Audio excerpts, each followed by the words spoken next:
యాదాద్రి లక్ష్మీ నరసింహస్వామి ఆలయాన్ని పునః ప్రారంభించేందుకు ముహూర్తం ఖరారైనట్లు తెలుస్తోంది. ఈ ఏడాది దసరా నాటికే ఆలయం ప్రారంభించాలని అనుకుంటున్నారు. ఇప్పటికే పునర్నిర్మాణ పనులు వేగంగా జరుగుతున్నాయి. చిన్న చిన్న పనులు తప్ప గుట్టపై నిర్మాణాలన్నీ ఓ కొలిక్కి వచ్చాయి. గుట్ట దిగువన కొన్ని పనులు చివరి దశలో ఉన్నాయి. వీటిని అక్టోబర్ చివరి నాటికి పూర్తి చేసేలా చర్యలు చేపట్టారు. ప్రస్తుతం క్యూ కాంప్లెక్స్ వెలుపల భాగానికి సంబంధించిన కొన్ని పనులు కొనసాగుతున్నాయి. ఇక గుట్టపై ఉన్న పుష్కరిణి పనులు 2 నెలల్లో పూర్తయ్యే అవకాశం ఉంది. దిగువన పుష్కరిణి నిర్మాణం చివరి దశకు చేరుకుంది. ప్రధాన ఆలయం పక్కనే ఉన్న శివాలయంలో ఒక ప్రాకారం నిర్మించాల్సి ఉంటుంది.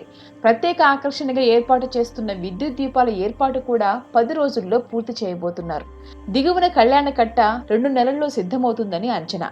నిత్యాన్నదాన భవనం పనులు కూడా ఈ మధ్యనే ప్రారంభమయ్యాయి. ఇవి పూర్తవడానికి కొంత సమయం పట్టనుంది. ప్రెసిడెన్షియల్ విల్లాతో పాటు విఐపి కాటేజీలు కూడా సిద్ధమయ్యాయి. గుట్ట దిగువన వ్రతమండపం సిద్ధమయ్యేందుకు కనీసం 6 నెలలు పడుతుందని అధికారులు చెబుతున్నారు. అయితే గుట్టపై ప్రత్యామ్నాయ మండపం ఉన్నందున భక్తులకు పెద్దగా ఇబ్బంది ఉండదని అంటున్నారు.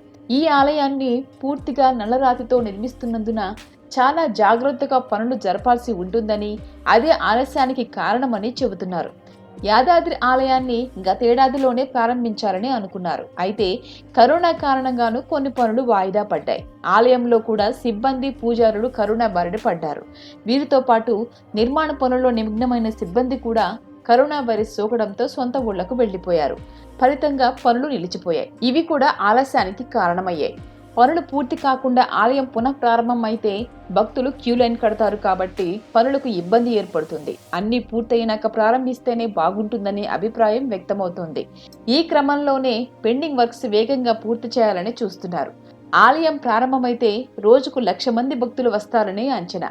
ఆలయాన్ని ఎప్పుడు ప్రారంభించాలి అనే దానిపై సీఎం కేసీఆర్ చిన్నజీయర్ స్వామితో చర్చించి ముహూర్తాన్ని ఖరారు చేసే అవకాశం ఉంది.